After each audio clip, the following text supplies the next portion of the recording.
Hammamiz hayotimiz davomida hech bo'lmasam bir marta Maldiv orollariga borib, u yerda dam olishni orzu qilamiz. Lekin bilganmidingiz, dunyoda minglab odamlar Maldiv orollariga aynan dam olish uchun emas, aksincha ishlash uchun borishadi. Va men ulardan biriman. Mening ismim Otabek. Maldiv orollarida JA Manafar Resorts'da Client Relations Manager bo'lib ishlaganman. Bugun men sizga o'z ishim haqida, Maldivada boshqa ishlar haqida aytib bermoqchiman va oxirida bonus ham bo'ladi. Shunga oxirigacha ko'ringlar. Hammasini bugun bilib olamiz.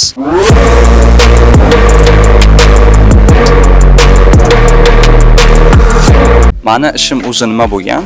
Men VIP mijozlar bilan ishlash bo'yicha agent bo'lganman va meni ishimga bron qilish, mehmon agentlarni kutib olib, ularni eson-omon kuzatib borish va ularda birorta shaxsiy iltimoslar bo'lsa, shunga yordam berish kirgan. Misol uchun, shaxsiy iltimos bilan siz Maldivada shunaqa bir excursion bor, dinner by the beach yoki bo'lmasam dinner by the sunset deyshadi, ya'ni quyosh botishining oldida dengizda bir ajoyib kechki ovqat qilib berish meni ishimga kirgan. Bu juda qiziqarli bo'lardi. Endi kelinglar, men sizlarga ozgina kun tartibim haqida aytib bersam. Ishim o'zi ertalab soat 9 dan 6 gacha bo'lardi, kechqurun 6 gacha bo'lardi. Lekin ba'zan obed 12 lardan kechqurun 9 largacha ham bo'lishi mumkin edi. Ya'ni ish vaqtimiz ozgina o'zgarib turardi. Men ertalab soat 6:30-7 larda uyg'onardim. Bundan keyin ozgina tayyorgarliklarni ko'rib, nonushta qilgan chiqib ketardim.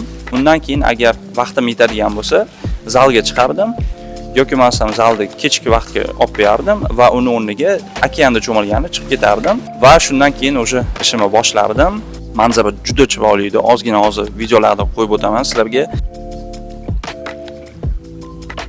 Ishimiz juda yaxshi bo'lardi, Xudoga shukr. Maldivada bilasizmi, odamlar juda nima desam ekan, pozitivniy bo'ladi.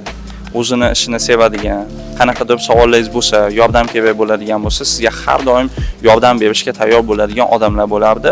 Meni resortimda misol uchun ishimizni obedga chiqib olib, keyin obed qilgani borardik. Bilasizlar, Maldivada nonushta, obed qilish yoki bo'lmasam poldnik qilish, kechki ovqat qilish hammasi mehmonxona tarafidan beriladi.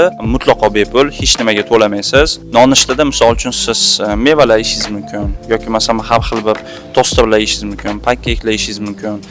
Hammasi mehmonxona tarafidan beriladi. Ko'pincha resortlarda mehmonlar nimani yeydigan bo'lsa, ishchilar ham shunga o'xshaydigan bir yaxshi darajada bo'lgan ovqatlarni yeyishadi. Obedga ham shunaqa juda ko'plab ovqatlar yeyishingiz mumkin. Kechki ovqat ham juda ko'p bo'ladi. Xohlagan narsangizni o'zingiz xohlasangiz tayyorlab ham yeyishingiz mumkin yoki bo'lmasam o'zingiz tanlab yeb olsangiz bo'ladi. Shunday qilib meni ishim 6 gacha shu tarzda davom etardi. Ishimni tugatib bo'lib, men yoki zalga chiqardim, yoki okeanga chiqardim, ozgina videolar olgani yoki bo'lmasam dam olgani.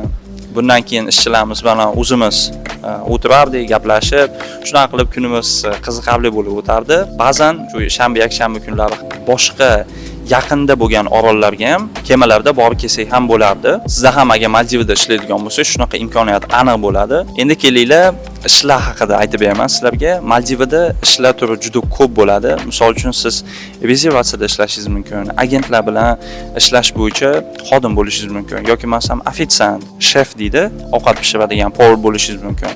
Yoki bo'lmasam yig'ishtiradigan staff bo'lishingiz mumkin. Cleaning staff deyshadi buni. Ishlar turi juda ko'p. Qancha ko'proq va yaxshiroq tilni biladigan bo'lsangiz, ish topishingiz shuncha osonlashadi. Agar sizda Maldiv orollarida birorta savollaringiz bo'ladigan bo'lsa, siz menga pastdagi havola orqali Telegramdan bemalol yozishingiz mumkin. Men sizga bepul konsultatsiya bilan yordam beraman va ozgina yo'llanmalar berishda yordam beraman. Agar kelajakda birorta boshqa narsa haqida video qilishni xohlasanglar, bemalol yozishingiz mumkin. Hammaga omad, ko'rishguncha xayr.